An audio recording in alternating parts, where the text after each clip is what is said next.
waaw salaamaaleykum wa rahmatullah mbokk yi nga xamante ni ñoo dëkk ci commune Diagane Barka bi bokk ci arrondissement bu Djilor département bu Foundiougne nekk ci région bu Fatick tey jii nag dañoo ñëwaat ci fi nga xamante ni moom moo di poste de santé bu Diagane Barka ngir saytu si ñi nga xamante ni ñoom ñoo fi nekk di liggéey ci jamono Covid 19 bi ku ne xam na ne population bi ñoom ñoo war a jóg takkaayu ngir dimbali seeni bopp. léegi nag si biir loolu la kuréel gii di wuyoo si jàppoo suqali suñu gox ci njiital Mouhamed Nassir Cissé ak mbooleem ñi nga xamante ni membre lañ nekk ci biir mouvement bi muy góor muy jigéen muy mag muy ndaw si lañ dajale somme bu tolloon si 40 000 ak juróom ci biir loolu nag daal dinañ si jëndal li nga xamante ni moom moo di waa hôpital bi ab thermoflash ak ay gants ak li nga xamante ni moom mooy ay masque import ngir mënoon leen a dimbale si li nga xamante ni moom moo di seen liggéey si jumtuwaay yoo xamante ni dañ koy dimbandikoo mu nekk nag loo xamante ni ñaari fan si weeru mars 2020 la maladie bi dugg fii boobu ba léegi ñun suñu commune bi tey jii la soog a am li nga xamante ni moom moo di thermoflash bi nga xamante ni moom la médecin yi di dimbandikoo pour xool température doomu aadama yi loolu nag mouvement bi nga xamante ni mu ngi yeewoo ci commune bi seeni doole ak seeni xalaat ak dimbalante moom lañ ñëw pour jébbal si ko ñi nga xamante ni moom moo di waa hôpital bu Diagane Barka ñu ngi ànd ak premier adjoint au maire monsieur Mamadou Ba ak ki nga xamante ni tamit moom moo di Abdoulaye Sy nekk fii di liggéey si hôpital bi ñu fekk si fi IGP bi ak yenn si bàjjenu gox yi ak ñenn si sage-femme yi ñu ngi ànd ak tamit monsieur Kéba Diop fekk fi tamit Mame Ndéné Diouf moom it nga xamante ni si responsable yi nekk si hôpital bi la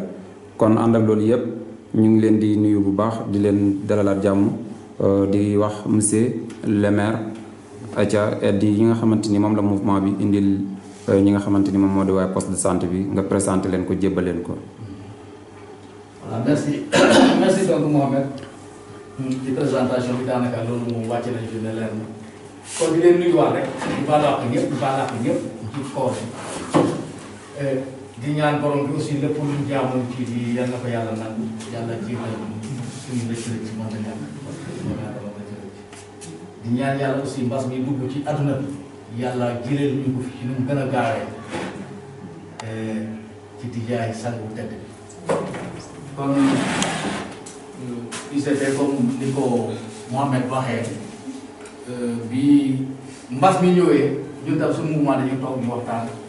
ñu xelaat bugg ci indi suñu contribution bañ ca waxtaanee ñu defal ay ket maanaam ket bu nekk loo mën nga indi ñu dajale loolu bañ ko dajale muy fond boobu mu wax la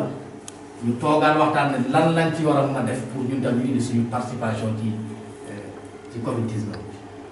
bañ ca waxtaanee bëri woon na ci wax mais finalement bañ tënkee lañ harmonisé woon daal dañu xool ñu xam ne c'est bon raxasu bi comme kenn ku nekk ci yoon boobu ngay jaar te fi mu ne nii interdit nañ léegi mbooloo mi di daje kon boo indee affaire raxas boobu foo koy yóbbu ak kan na koy jox ñu ne ko ñun nañ seet beneen genre bu mën a jaar ci lañu partagé ak CDS ne ko léegi na jéem a waxtaan ak ICP ñu xool lan mooy priorité yi nga xamante ni moo taxaw ca poste de santé naa mënuñoo satisfaire lépp waaye ñu jéem a seet la fay gën a priorité ñu jéem ci as tuut su beneen yoone bu leen amaatee aussi ñu def ak na moom noonu la ko mag ci lañ waxtaanoon ci loolu ñu wóor ne mu woote mu waxaat ñu mun nañu fi ne daal ICP nee na thermoflash bi amuñu ko waaw léegi loolu day vraiment d'accord ak it bëgg nañ yenn matériels yoo xam ne yu leen di aar ñoom itam ci loolu comme mbas dugg na te ñoom aussi ay personnel de santé lañ day doon rafet lool ñoom it ñu am yeneen matériels yoo xam ne da leen aar ci seen wér-gu-yaram ba ñu mun a doxal seen liggéey bi comme ni mu waree ñu waxtaan ci liñ jotoon am ci lañ dajale woon lii waaye ñëwloo nañ ci aussi ay masques à peu près ay 1500 yoo xam ne ñu ngi ko distribué ci dëkk yi village par village am na dëkk yoo xam ne jot nañ am na yoo xam ne jotaguñ parce que comme ñetti volontaire lañ amoon ñu engagé woon ko ñu bokkoon ci biir mouvement bi aussi du yomb ay junne parce que di ko kii moo tax liggéey bi xaw a yëg konoon waaye loolu lépp matoon na waaye jotoon nañ ci amagum daal 1400 yoo xam ne yooyu moom mettre nañ ko à la disposition de la population la ca desoon ci lañ yóbbantewoon lii naam sax président ci xëram ba mu ko déggee mu rafet initiative bi mu ne moom commandoon na ci benn nombre boo xam ne bu ñëw dëkk bu nekk sax moo am benn waaye nag comme léegi dem ak dikk bi am bagage yi jënd na ko ba pare dugal nañ ko waaye li koy indi mooy profit mu ne kon ñu indiwaale lii mettre ko à votre disposition ngeen jàppale ci leneen lu ñëwati aussi ci wàllu cadre santé ñu indi leen la ca des kon daal pour tënk daal wax dëgg yàlla lii daal moo waroon tànk yi et